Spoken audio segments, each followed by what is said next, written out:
What is going on, everybody? Welcome back to Sharp Sports Media and the New York Metropolitans.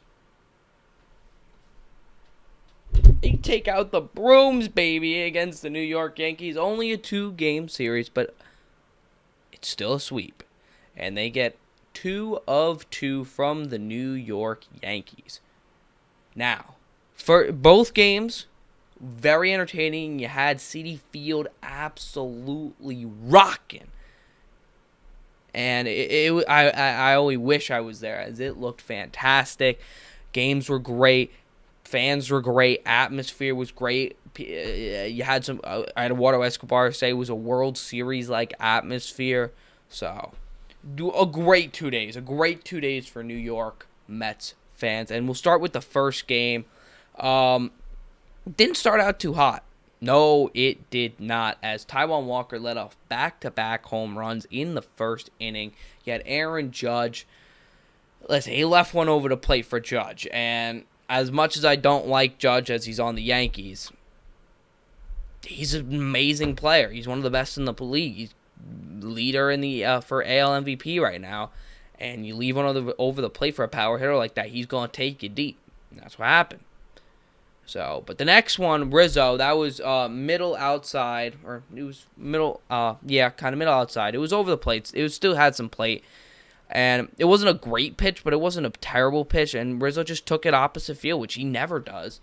So credit, I give a little more credit to Rizzo. That was a great home run from Rizzo. So, but Walker bounces back from that and gets through the side, and we'll get to Walker after the bottom of the first because you're now down 2-0 at Citi Field for the Subway Series. What you're going to come back with? Mets come back with 4 runs in the bottom half of the first inning. Marte bomb, Lindor double, Pete RBI double, and then an Escobar bomb to make it 4-2. Wow. I mean, it was looking bleak. I was pretty nervous. I'm not going to lie. I was pretty nervous. And for that turnaround, it was great. It was absolutely great to see the bats get going again. I think that really helped the last game against the Padres, that our bats got going. It was needed. It was needed. You needed this outcome. You couldn't leave Walker hanging there. Even the 1 run was huge, but to get 4 was spectacular. And it changed the game because Montgomery only doesn't get through the 3rd inning. You know, they have to be on the relief pitchers all game, and they're down now. You score 2, and you come back the next inning, and you're down 2. Doesn't feel good. And Walker, who did not have his best stuff, clearly did not have his best stuff today. Game 1. But he did what Carrasco we were talking about before did, and what a lot of these Mets pitchers do. He freaking battled his ass off. You battle. And that's all you can ask for when you don't have the best stuff. He didn't have it, but he worked. He grinded his way through the at-bats to make sure that he didn't give up any more runs. He got in some tight spots, but he was able to get out of them. And he ended up going 6 innings, which was huge, especially when you didn't know what you have in your bullpen against the Yankees team like that. To get 6 innings is very big. And that's what happened, Before that, you had Jeff McNeil with an RBI single, which was very nice. He broke his hitless streak, and I have to believe Jeff McNeil is going to get going. Too good of a player to not get hits, let alone big hits. So I think Jeff will be back in a groove very shortly.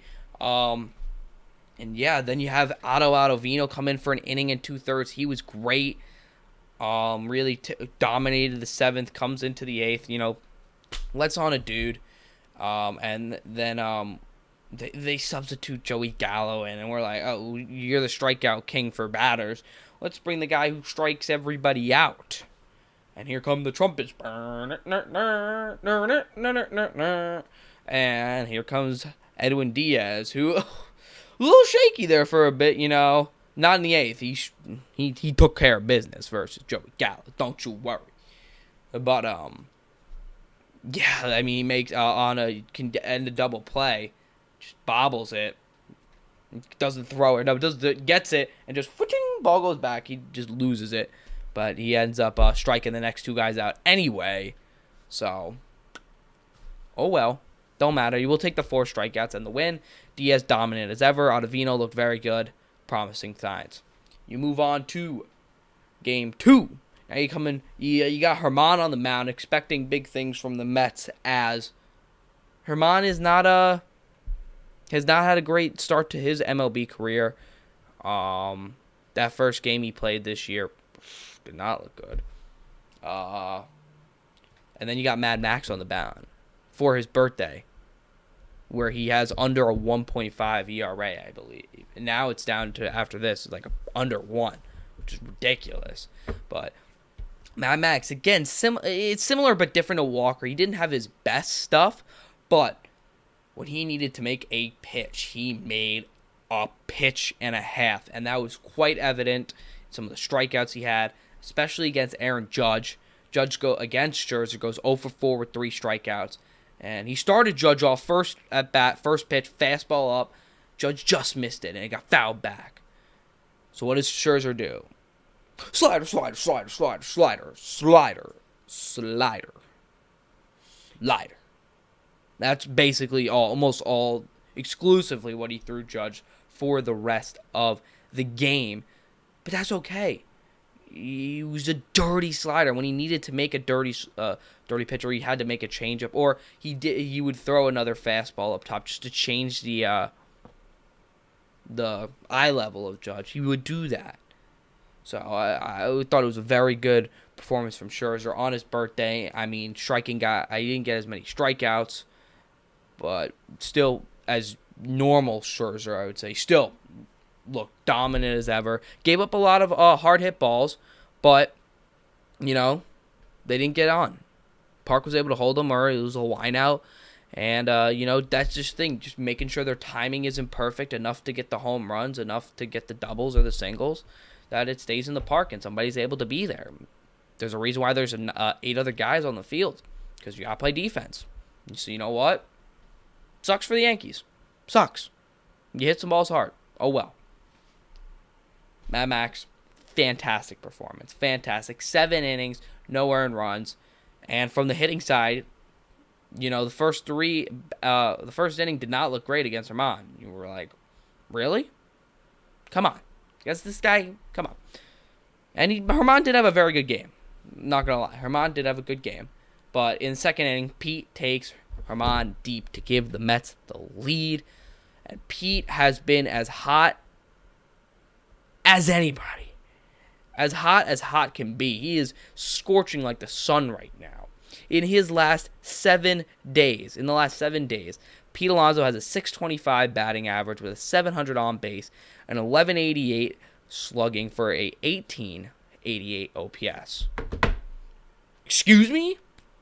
What? Like, those are ridiculous numbers. Even for 7 days, that is crazy hot. And it's not just 7 days. For the last 15 days, he's batting .378 with a 455 on base, a 730 slug for an 1184 OPS in the last 15 days. That's not MVP numbers. Those are ridiculous numbers. And obviously, he's not going to sustain those numbers.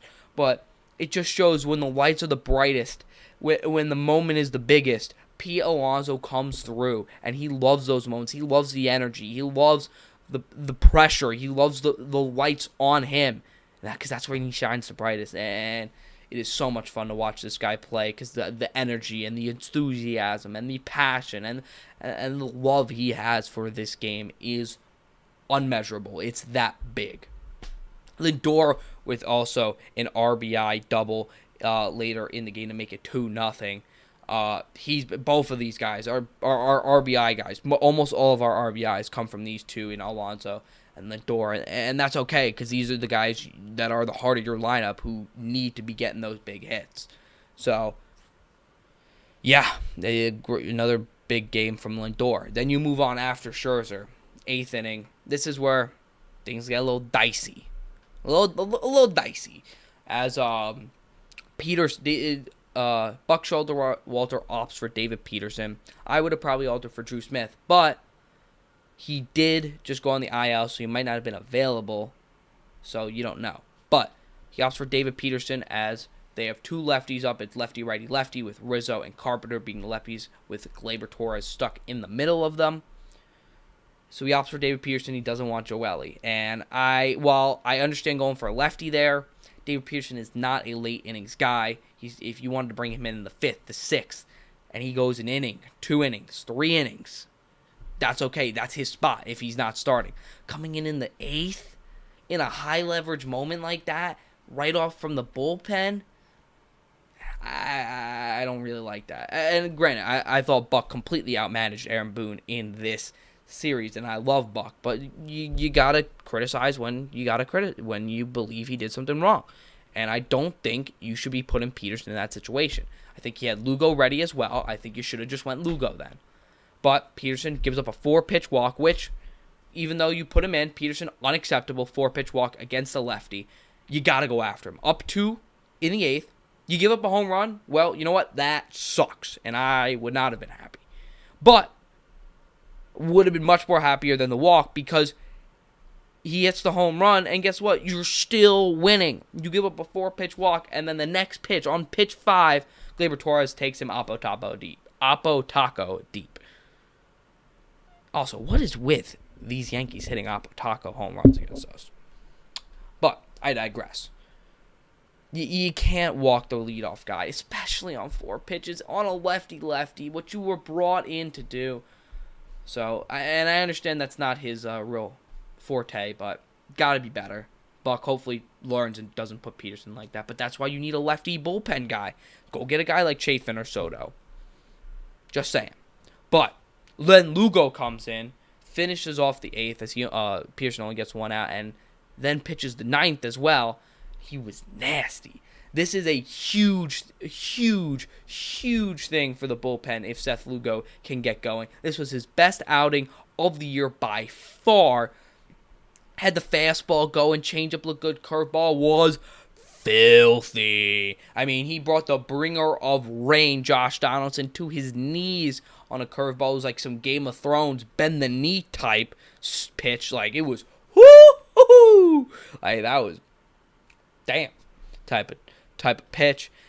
If you get this kind of pitching from Lugo, it's huge for your bullpen. Gives you just another guy you can rely on late innings when you really don't have any. And it's somebody who's really has struggled to find consistency in his form this year. If he could find it late this year, going into the dog days of August and into the postseason, just gives you this bullpen another dimension, another guy you can trust, another level of security, really. And Lugo, who's supposed to be that guy, hopefully can be that guy now. But he gets the job done in the bottom of the 9th. It's the same guys who helped get the first inning started in the first game. It's Escobar with the starts off first pitch first pitch double. Excuse me. Hits first pitch for a double. Nito gets him over. Nimmo beats out something to get to runners on the corner, and then it's Marte. Marte gets the RBI single. Ball game. And the Mets win. So, overall, great game. I mean, seeing Marte and Escobar contribute very good to both performances was very solid. These are off-season acquisitions that they're brought in by Billy Epler, and to see them, it just shows how successful Billy Epler has been. And I know Escobar has been very hit and miss, but to come up on the biggest stage is huge. Is absolutely huge for Escobar, because that's when you're going to need him. If he could just come in, maybe not as great against the crappier teams, but when we need him the most, he comes through. I'm okay with that. Marte might be one of the most underrated players in the league this year. All-star, batting 300, 800 plus OPS. He's been a stud for us, and just a veteran guy that you can always count on, really, in that lineup. But yeah, wonderful, wonderful 2 days to be a Mets fan. Really looking forward to. You got the Marlins and Alcantara coming up tomorrow, which, why do we always have to face this guy, man? But, bring this energy, this Mets team, bring it into the rest of the season. I think you're going to be great. You got the trade deadline coming. Hopefully you could bolster this team. You got Vogelbach, who's a great lefty bat. His eyes have been great. He's been on base 4 of the 6 times he's gotten up. Not very good. He had 1 at bat against a lefty. But against the righties, he's proven he's been very solid. Let me know your guys' thoughts in the comments or on my Twitter, which will be in the description, about this series. What you think? Yankees, Mets fan, give me your opinion. Let me know on the trade deadline what you think is going to happen. Are we going to get Robertson, Contreras, Mancini? Are we still in the Soto sweepstakes? Let me know your opinion in the comments on Twitter. Thank you guys so much for listening and watching, and I'll see you on the other side.